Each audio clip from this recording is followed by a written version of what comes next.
went 6-2. Uh-huh. Both my losses were against Eldritch, Yes. which, I still view Eldritch as floowandereeze's hardest matchup by 1.5 miles. Mm-hmm. So that's why I constructed my deck a little more to be able to deal with Eldritch today. So obviously you got your 3 Robina, best starter in your deck. Adds you any of them bitches. 3 Eglin. Honestly, kind of even better than Robina in some circumstances because without putting big bodies on board, you can't do shit with this deck. And 1 Stree and 1 Token. I debated playing a second Stree, but truthfully, I think that Stree is actually probably the worst bird because Token comes up a lot in instances where if you have, like, for instance, you're under Shifter, and because you're under Shifter, all your floowandereeze spell and traps will be banished. Token has the great ability to just be able to add all them back. So, I think that Stree is probably the worst bird, unironically. 3 Samorg. There's literally no fucking debating this anymore. You have to play this in the deck. It is so good at chain blocking literally everything that you do.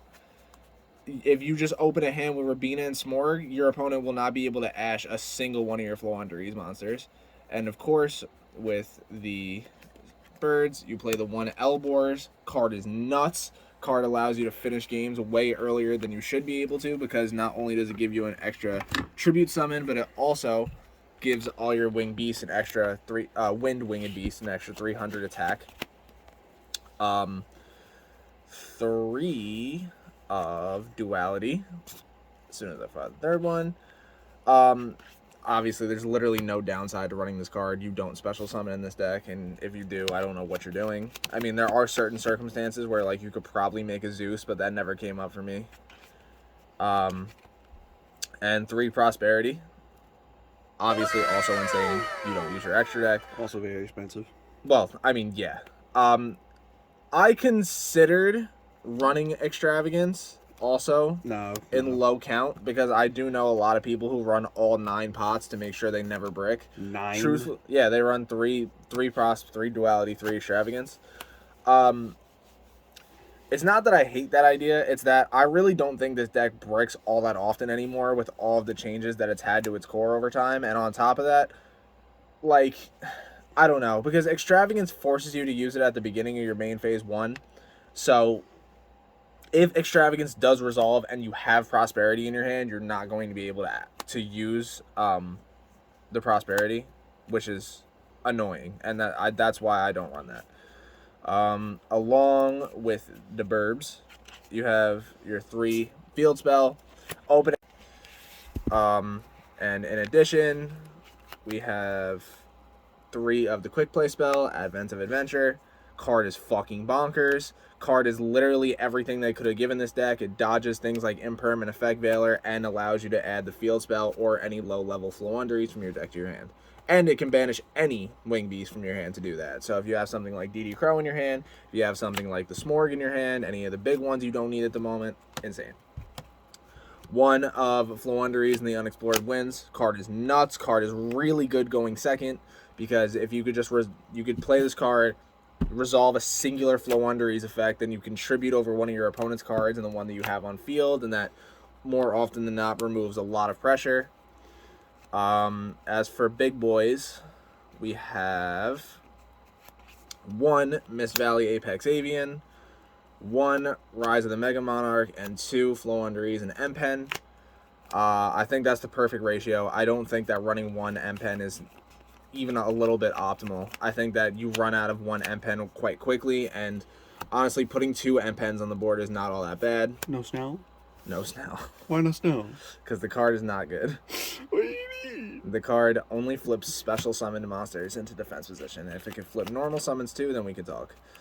1 barrier statue. Cry about it. I will. Later, probably. So we're going to tournament. 1 Dreaming Town. It's not necessary to run any more of these. This card banishes itself, so it makes it really easy for Token to add back. If not, you could just Stree it and then Token it back. You'll see this more than once in a game. Hand traps. 3 Shifter. Shifter's not great this format, in my personal opinion, but at the same time, Shifter is just such an absurdly good card that like you can't really take it out, especially because it helps you dodge things like Droll, and Droll is probably the single-handedly most powerful hand trap against this entire deck. So you kind of have to play it. This is a change since my last deck list that I used. I only play 2 Ash instead of 3 now. The reason why I play 2 Ash instead of 3 is because I was playing 2 Raigeki, and now I've added a main deck Harpy's Feather Duster as well. The reason why is because this deck loses to things like there can be only one, things like not really goes a match, because it depends, because if you get goes a match flipped on you at the right time, like if you have Rabina on the field, you're resolving Rabina's effect, and like as you activate Rabina's effect, you they chain goes a match. The only one you have the ability to put on the board is Stree now, and because you don't play Snavell, Snavell's a water, but M-Pen is a wind, so you wouldn't even really be able to put any big bodies once goes a match resolves. You need a way main deck to out back row. I lost a game entirely against Eldritch because they flipped there can be only one, and there was nothing I can do about it. And lastly, call by. Obviously, you have to. That's the only out that you have to Lancia, and granted, Lancia is not like it could come back really popular right now. It's also a card that people could just run for any particular given reason. It can go to 2. That's what, call by? Oh, yeah. Absolutely can.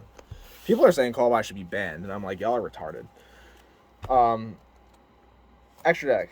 It's not that important, but it actually can become Power of the Elements, because if you run Ultimate Slayer in this deck, which I'm thinking about doing in the side deck, your extra deck could actually matter quite a lot.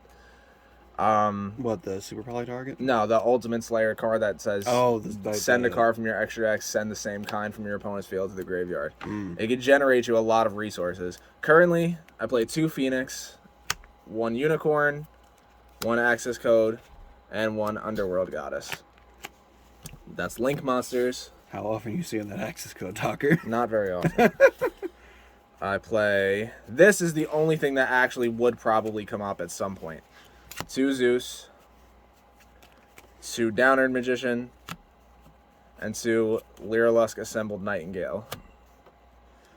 In addition to Lyrilusk Promenade Thrush. This is also a way that you have of outing in back row. If break last case scenario, you really need to go into that card. And lastly, I know that nobody plays this deck anymore because it's not good. Oh yeah, Tornado Dragon too. I know no one really plays this deck anymore, but I still have Nova and Mechaba in case someone decides to play Dogmatica and activate Maximus effect. So, yeah. What? Dogmatica Maximus to send 2 from your extra deck to the graveyard. You send Cyber Dragon Nova, special Mechaba. Nova going to grave, special summon. Oh, because it's special summons. Yeah, special summons a fusion machine monster from your extra deck. Yeah. And side deck. This is the place where I made the most changes since last tournament. And by most changes, I mean I literally only changed like 4 cards, I think. So, I played 3 DD Crow. Card is nuts. This is so good in this deck because Rabina can just add this from your deck to your hand. It's put in so much work for me against Despia, put in so much work for me against Eldritch. It's such a good card right now. 3 Dark Ruler. Actually never used this a single time in the tournament. I did not play very many combo decks. I played a lot of control decks. I played a lot of Eldritch. I played a lot of decks that actually want to go second, hilariously. And yeah, this card just didn't come up for me at any point. What I will say, though, is that now I side deck a 3rd Raigeki. Raigeki overperformed for me in tournament. Every time I drew Raigeki, I ended up winning that game. Such a good card right now. 2 Twin Twisters. It was 1. I put it up to 2 in order to combat back row decks. And obviously you play Twin Twisters over Cosmic Cyclone because the only real reason you play Cosmic Cyclone is if you're afraid of getting scythed, and since you don't special summon from the extra deck, you don't have to play Cosmic Cyclone. 3 Evenly, new edition. This is specifically for back row decks, especially Eldritch. This card single-handedly shits on Eldritch's entire board unless they have like something like a Solemn Judgment, or even decks are playing Golden Land forever now. But this is, if anything, a great bait to get one of those Omnis out. And lastly, you have to play it. 3 Harpy's Featherstorm. This card single-handedly wins games. If you open a hand where you could put like an M-Pen on the board and a Harpy's Featherstorm, your opponent literally can't play through that. I was in top 4 and I was playing against Marincess, and I opened a hand where I put M-Pen, Barrier Statue, and Harpy's Featherstorm, and the game was over. There was absolutely nothing you could do through that. Also, M-Pen is just great against Link decks, but yeah, that's the whole deck profile. 6-2. Second place. Fucking Eldritch. Any final notes? This deck is insane. This deck is fucking busted. I think that this is slowly becoming one of the top tier threats in the entire game right now. I think that this is probably the 4th best deck in the game behind Sword Soul, Adventure Punk, and Sky Striker. And even Sky Striker is kind of shaky because I think the only thing that Sky Striker really has going for it, is that it's the best deck in the game that can utilize Mystic Mine. If Mystic Mine does end up getting banned in the next ban list that many people think it will, Which I'm hoping it is. floowandereeze definitely jumps above Sky Striker in that case. This deck no longer has any of the problems it had when it initially got released. It doesn't really have consistency issues anymore. It doesn't have issues dodging hand traps. It still has like the very couple of weaknesses that it has, which is like Lancia and Droll, and if your opponent has certain floodgates. But I think this deck is incredible right now, honestly. So yeah, that's it. Okay.